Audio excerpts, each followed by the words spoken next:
Good morning. The Lord be with you. Let's begin with prayer. Thank you for this day, Lord. May we receive it as the gift that it is, and in it be guided by your Spirit to love and serve one another and to listen for what you have to teach us through the events of this day, including our study today, for which we ask your guidance. In Christ's name, amen. So, the in-person group today continued their lively, imaginative discussion of Ruth chapter 2 and did not get any further, and so that's as much as we'll do today as well. Ruth chapter 2. So I assume, and if you haven't read the whole book, please do that. I'm assuming each time that you are familiar with the story and that we don't have to retell the whole thing because you already know what has happened in the past and what's going to happen in the future. But it's probably best to stay with what's going on in the chapter that we are reading rather than reading the last chapters back into the second chapter. So anyway, let's see how that emerges as we study chapter 2. The second chapter begins with the introduction of Boaz. You remember the previous chapter ended with Ruth's bitterness, that the Lord had dealt harshly with her and brought calamity on her in the deaths of her husband and her sons, and the loss of Orpah, who returned back to the people of Moab. But her one consolation was that Ruth has been with her on the whole journey back from Moab to Bethlehem. And now they settled in Bethlehem, Naomi and Elimelech, her dead husband's home, before he died and before they went to live in Moab because of the famine. And now, since there is food to be had in Israel, Naomi has returned with Ruth to Bethlehem at the beginning of the barley harvest. Now, Naomi had a kinsman on her husband Elimelech's side, a prominent rich man of the family of Elimelech, whose name was Boaz, and so Boaz is introduced. One of the participants this morning asked, what about Naomi's own family? Didn't she have family in Bethlehem? Couldn't she return to the house of her father? Nothing is said about Naomi's own family, her own relatives. Once she marries Elimelech, she becomes part of his household, and I find that unusual. Maybe it wasn't for the time, but it's an interesting area of discussion that our author does not choose to narrate. Ruth then takes the initiative in the situation of poverty and loss that has happened to Naomi and her bitterness. Maybe Naomi is too bitter to take responsibility now for what's happening to her. And so Ruth, who has accompanied her on her way home and who has said to her, where you go, I will go. Where you lodge, I will lodge. Your people will be my people and your God, my God. That character, Ruth, says to Naomi, let me go to the field and glean among the ears of grain behind someone in whose sight I may find favor. So Ruth takes the initiative now to provide for Naomi and herself. And she also does so humbly by asking for permission from Naomi for this role that she wants to assume as a provider for Naomi and herself. And so Naomi said to her, go, my daughter, treating Naomi as if she were her own daughter, not just her daughter-in-law. And so Ruth went, verse 3, and came and gleaned in the field behind the reapers. As it happened, verse 3, as it happened, she came to the field belonging to Boaz, who was introduced in verse 1 by our narrator. Boaz, who was of the family of Elimelech. As it happened. Well, we have to engage that little phrase a little bit. And I'm now going to read something from Fred Bush, his commentary in the Word Biblical Commentary series on Ruth. The narrator concludes this brief opening scene with a summary statement in the form of a preview, whose details will be told in the following scene.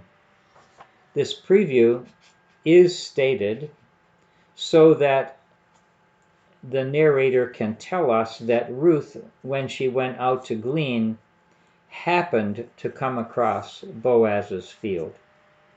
One must be careful not to read modern secular concepts of fate or luck or chance into this language. In the Old Testament view, God directly controlled all that happened. And if you participated with us in our study of the Psalms, that was the worldview of the psalmist, that good and bad in human experience somehow, for some reason unknown mostly to the writers, for some reason, good and bad alike come from the hand of God. God controlled all that happened. That this is the view of our author is abundantly clear from the way he attributes both the end of the famine in chapter 1, verse 6, and Ruth's conception in chapter 4 of Ruth, verse 13, directly to divine causality. Hence, chance, or as it happened, chance means here, as it also does in Ecclesiastes, quote, that which happens without the intention or assistance of those involved, and thereby expresses the conviction of the narrator that human beings cannot determine the course of events. This sentence, that it happened that she came across part of the field belonging to Boaz, that sentence smacks of hyperbole, a striking understatement intended to create the exact opposite effect. In fact, Hals, H-A-L-S, in his book, The Theology of the Book of Ruth, puts it this way. The author's real meaning in 2:3b is actually the opposite of what he says. The labeling of Ruth's meeting with Boaz as chance is nothing more than the author's way of saying that no human intent was involved. For Ruth and Boaz it was an accident, but not for God. The tenor of the whole story makes it clear that the narrator sees God's hand throughout. In fact, the very secularism of his expression here is his way of stressing that conviction. It is a kind of underplaying for effect. By calling this meeting an accident, the writer enables himself subtly to point out that even the accidental is directed by God. As it happened, Ruth comes to the field of Boaz, who was introduced to us in verse 1. And he is of the family of Elimelech, the husband of Naomi, who has died in chapter 1. So just then, verse 4, Boaz, in fact, just then happened to come into the field from Bethlehem. and he saw what was going on, and he said to the reapers, to the whole of the group that is harvesting here at the beginning of the barley harvest, he says to his employees, I guess, "The Lord be with you," as I said to you at the beginning of this video. And they answered, "The Lord bless you."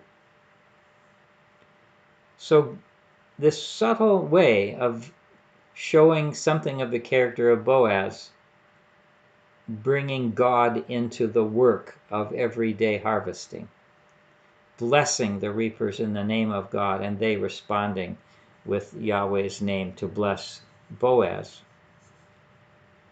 And as Boaz saw what was happening in the field, he said to the servant who was in charge of the operation, of the harvesting, of the reapers, it says here, was in charge of the reapers, "Wait a minute, to whom does this woman, this young woman, belong?" And of course, he's referring to Ruth. He doesn't know Ruth. He doesn't recognize her. The servant who was in charge of the reapers answered, "Well, she is the Moabite who came back with Naomi from the country of Moab." Again, we have the emphasis on Moab as the place of the foreigner, and of highlighting the vulnerable outsider marginality of foreigners in Israel. One of our members today read from Deuteronomy, where it was stated that you should not marry any foreigner, including Moabites, that are mentioned specifically by the name of their country, that it was prohibited from marrying Moabites. Now, foreigners were welcomed in Israel to some degree, but they were always treated as outsiders. God wanted the foreigners to be cared for because he says to Israel, "You were foreigners in the land of Egypt, so be kind to the outsider, the immigrant, the foreigner who comes into your midst." But she nevertheless is a Moabite, and that connotes of someone who does not belong in the normal social community of the village of Bethlehem. And so the servant mentioned to Boaz that she is the Moabite who came back with Naomi. "Oh yes, I've heard about her," Boaz says. Naomi, having been called, apparently, says to Boaz and to the, well, I think here the servant is repeating what Ruth had said to him, him being the servant who's in charge of the reapers. Here in the narrative, the servant is reporting to Boaz who who Ruth is, and what she had said to him. And she had said, "Please let me glean and gather among the sheaves behind the reapers."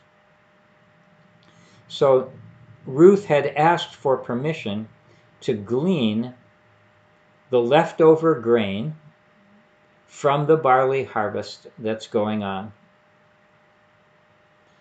And she came, the servant says to Boaz, and so she came, and she has stood here from early this morning until now without resting even for a moment. She came and she stood. She has not been harvesting yet. Now, that point is made in Michael Moore's commentary on the Hebrew text of this chapter, and I want to share that with you if I can find it quickly enough.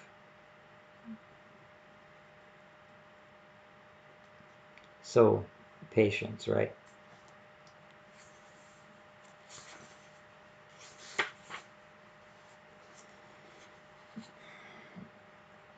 So, Ruth came and she asked for permission to glean, and then she stood there. She waited patiently until the permission was granted. Boaz does not give this permission until verse 15. Ruth asks for it in verse 7, but Boaz does not give permission to glean until verse 15.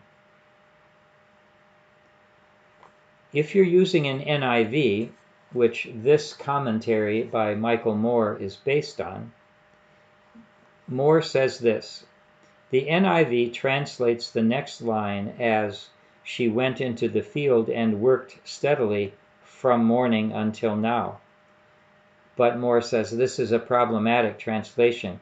Into the field is not in the Hebrew text. There's no indication that Ruth has yet entered the field. The verb in the second line is simply, she has stood, not she has worked steadily. The Hebrew text says only she has come and she has stood. It is important to be precise here, because otherwise we cannot decide whether Ruth starts to glean before or after getting Boaz's permission. I'm inclined to think, Moore says, that it is Ruth's dignified patience, waiting while others work, that so impresses Boaz's foreman, not her strong work ethic. So Ruth came, she sought permission, and she stood there and stayed there until that permission was granted.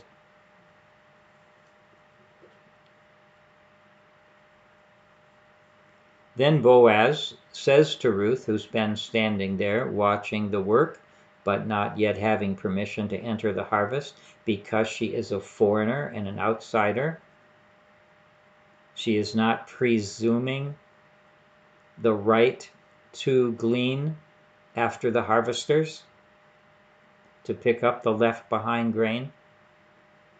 So Boaz then says to Ruth, "Now listen, my daughter," a phrase of care and protection that Boaz is already showing to her. "Now listen, my daughter," and he gives now a series of commands to her. Notice they're almost there's a whole string of instructions he gives to her. Listen is the first one. The second one is, do not glean in another field. The third one is, do not leave this one. The fourth command is, cling to my young women. Same verb as in chapter 1, where Ruth clung to Naomi and wouldn't leave her. And so here Boaz says to Ruth, the fourth command, keep close, cling to my young women. Verse 8. Verse 9, the commands go on. Keep your eyes on the field that is being reaped. And sixth command, follow behind them.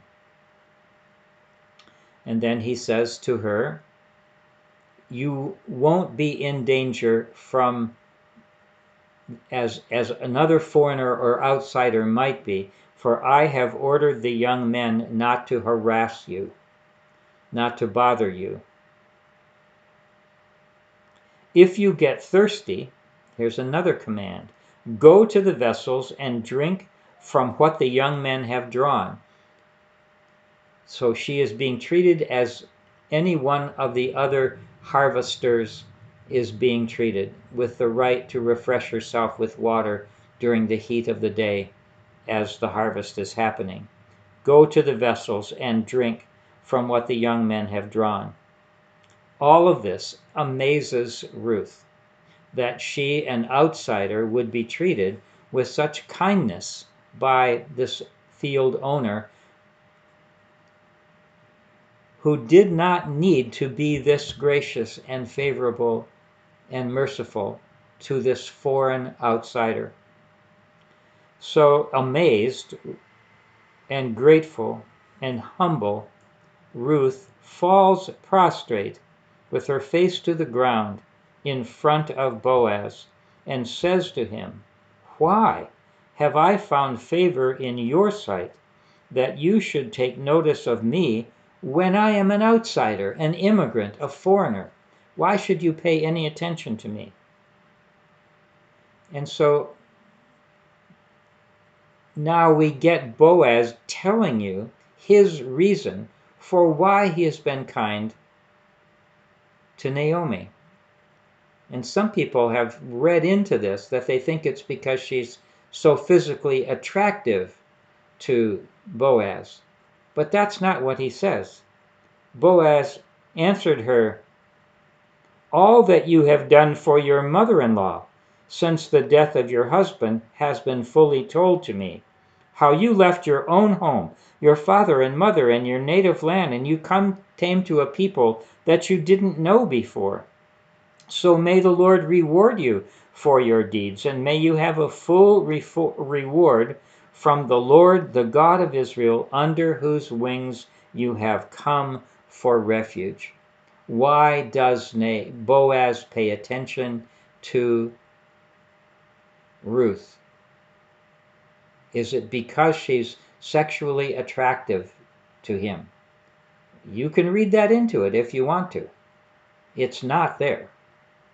He says that he pays attention to her once he knows who she is. He asks, "Who is this foreign girl?" And the servant tells him that, well, this is Ruth the Moabite who came back from. "Oh yes," Boaz says, I've heard about her. I've been told about you, how generous and kind and gracious and supportive and helpful you've been to Naomi on the journey back, and since she has come back to Bethlehem.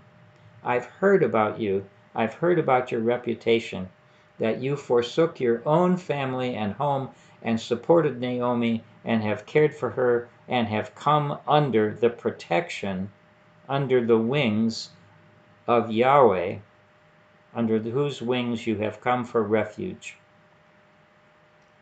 That's an image, of course, that we're familiar with from the Psalms, that God's people come to take refuge under his wings. And then Ruth says in response to Boaz in verse 13, "May I continue to find favor in your sight, my Lord, for you have comforted me, and you've spoken kindly to your servant, even though I am not one of your servants. You've treated me as if I was one of your own servants, even though I'm not." She recognizes the mercy and the favor that Boaz has shown to her, the same kind of favor that Yahweh shows to his people when they take refuge under his wings. And so, at mealtime, probably the middle of the day, Boaz says to Ruth, again singling her out among all the other harvesters who are gleaning, the women who are gleaning. I don't know, we couldn't decide this morning whether both men and women are harvesting or only the men are harvesting and the women are gleaning. And there we had a difference of opinion about how we should imagine that, and there isn't enough information in the text to settle that. So at noontime, somewhere around noon, perhaps, Boaz says to Ruth, "Come here." More commands by this authoritative, kind man. "Come here, eat some of this bread, dip your morsel into the sour wine." And so Ruth came from outside to inside. And from being an outsider to being an insider. And so she came beside the reapers, and Boaz heaped up for her some of the roasted grain. And she ate until she was satisfied, and she had some left over. And we're going to find out what she does with that leftover grain soon. And so, when she was finished with her meal, she got up again to glean. Her role is to follow with the other women behind the harvesters and glean any leftover grain. But Boaz instructs the young men, who he had previously warned not to harass Ruth. He says to the young men, "Let her glean among the standing sheaves, not the fallen ones, but the standing ones, and do not reproach her. You must also pull out some handfuls for her from the bundles, and leave them for her to glean. And again, do not rebuke her." Give Ruth special treatment. That's what Boaz is saying. And the motivation, as far as we know, is kindness to Ruth because of her kindness to Naomi. A chain of kindness. Verse 17, and so she gleaned all day in the field until evening. And when she had beaten out what she had gleaned, it was about an ephah of barley, several quarts of barley grain. She picked it up and came into town.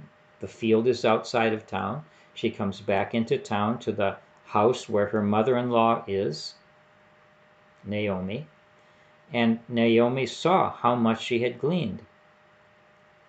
And this next line in the NRSV, it's not clear who does what to whom, but this is how we decided to read it this morning, and I'll tell you why in a moment. If you're using the NRSV, we have a verse that says, this is the second half of verse 18, then she took out and gave her what was left after she herself had been satisfied. And we decided that what was meant there was in light of the previous time when Ruth had eaten the noon meal, there was some left over. That's in verse 14. She ate until she, Ruth, was satisfied, and she had some left over. And so now we are reading this way. And so then Ruth took out and gave Naomi what was left over after she had herself had been satisfied at the noon meal. In other words, she's giving the cooked or roasted grain to Naomi, which was left over from the noon meal that Ruth had eaten and been satisfied. That makes good sense. And her mother-in-law then says to her, with a kind of, I'm again imagining here, a kind of amazement in her voice, "Where did you glean today? And where in the world have you worked? Blessed be the man who took notice of you. It's evident." And so she told her mother-in-law with whom she had worked, and said, "The name of the man with whom I worked is Boaz." Then Naomi said to her daughter-in-law, wow, the wow isn't there, "Blessed be he by the Lord, whose kindness has not forsaken the living or the dead." Who are the living and the dead? They're Naomi and Ruth, and the dead is Elimelech and Mahlon and Chilion, the husband and sons of Naomi. By having kindness and mercy, Boaz has shown this to the living, Naomi and Ruth, and to the dead, the family of Naomi and Ruth. And so Naomi then also said to her, "You know, this man is a relative of ours, one of our nearest kin." That's in the NRSV.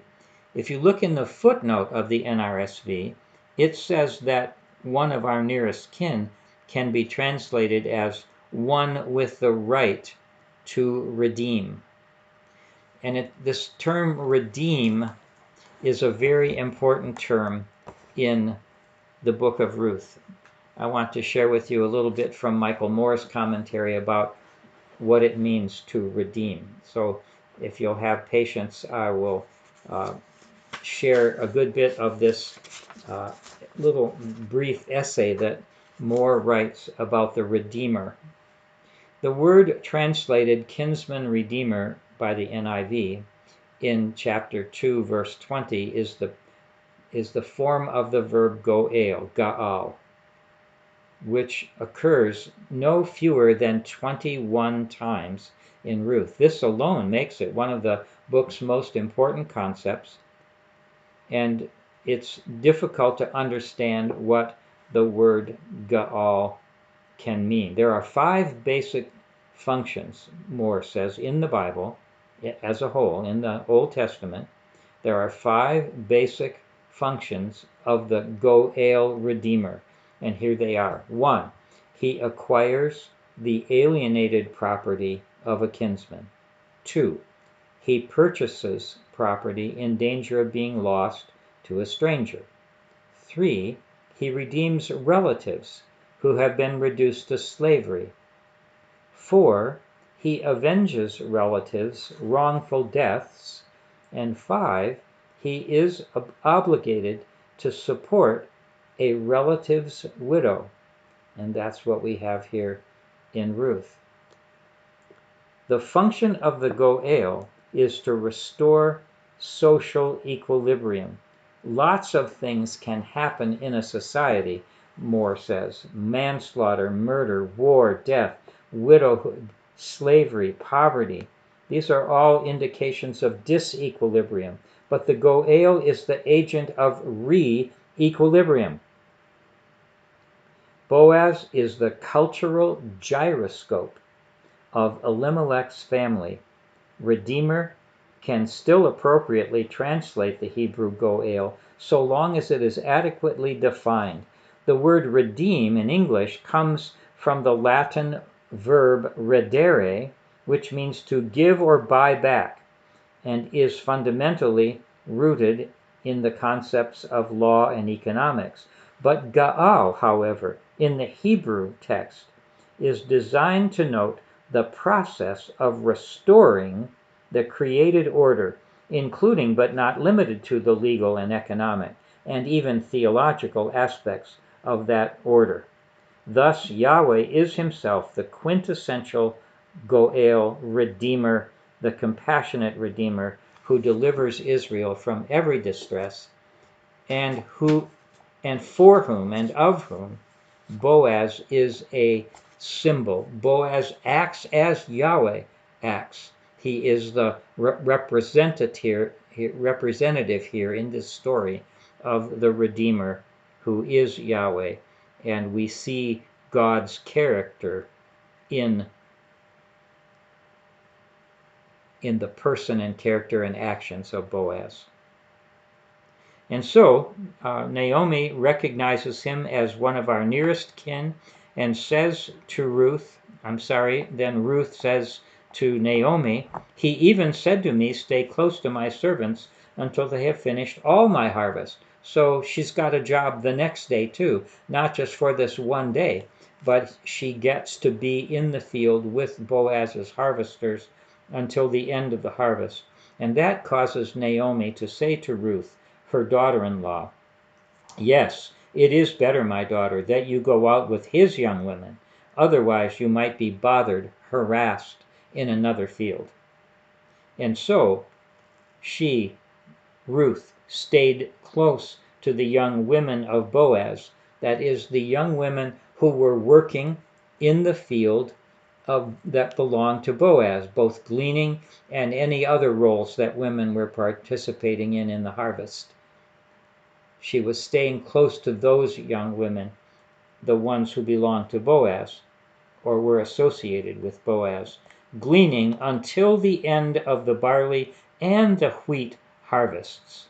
And she lived with her mother-in-law. And so our narrator ends that beautiful new section of the story, kind of bringing it all to a close, as he did at the end of chapter 1, with several weeks worth of human life being lived until both of those harvests were completed. We will go on with the story of Ruth further next week as we explore the plan that Naomi comes up with to take good advantage of this relationship that Boaz has introduced of care to Ruth and to Naomi's own family. I hope you're enjoying the study. Continue to read chapter 3 for next time. I did already send out the study questions for chapter 3. If you didn't get them or can't find them and they somehow didn't work on your computer, let me know, and I will send another set to you. This is Holy Week, Monday of Holy Week. I hope that in some way you are able to specially celebrate on Maundy Thursday or Good Friday or the Easter Vigil on Saturday prior to the wonderful celebration that we will all enjoy next Sunday on Easter Sunday, the Sunday celebrating our Lord's resurrection. The Lord be with you.